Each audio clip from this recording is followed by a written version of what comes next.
Crime affects us all, but what if there was a practical approach to understanding and solving it?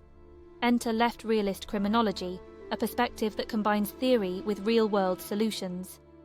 Left realist criminology emerged in response to the growing influence of right realism. Developed by Jock Young, John Lay, and Roger Matthews, it blends elements of anime theory, radical criminology, and symbolic interactionism. This approach is considered realist because it focuses on practical ways to address crime, unlike more idealistic theories. It's left-wing in nature, emphasizing structural inequalities related to class, race, and gender.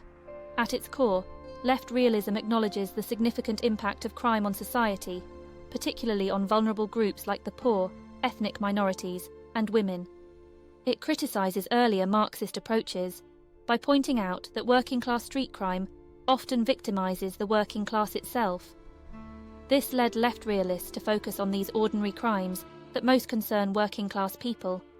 Left realists identify three major causes of working-class street crime: relative deprivation, marginalization, and subcultures. Relative deprivation, a concept drawn from Runciman's work, explains how people feel in relation to others or their own expectations. This helps clarify why crime rates have increased despite rising living standards.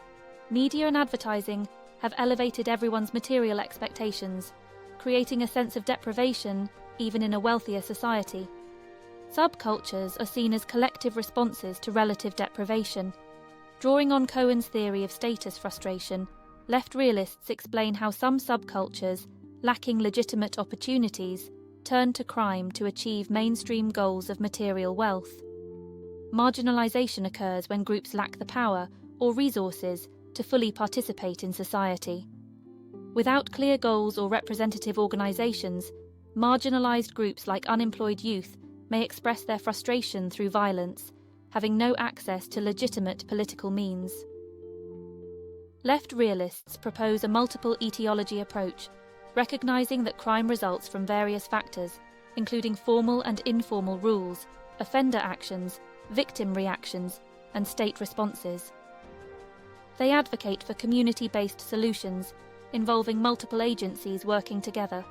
To address crime, left realists emphasize social and community crime prevention strategies. These include early intervention programs, like the Perry Preschool Project in Michigan, which showed long-term benefits in reducing criminality and improving life outcomes for disadvantaged children. Community-based approaches focus on improving living conditions, reducing inequalities, and enhancing opportunities for young people. Left realists also stress the importance of improving police-community relations to maintain effective crime-solving capabilities. Practical examples of left realist policies include redesigning street layouts to deter curb crawling and rehabilitating dilapidated housing estates. While these approaches can be costly, proponents argue they can lead to significant long-term savings by preventing criminal behavior. Critics, including Marxists, argue that these policies don't address the fundamental structural inequalities in capitalist systems.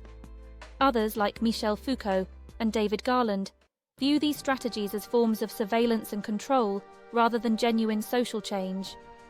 Despite criticisms, left realist criminology offers a unique perspective on crime, blending theoretical understanding with practical solutions. By focusing on the real-world impact of crime and proposing community-oriented strategies, it continues to influence criminological thought and policy-making in our complex, ever-changing society.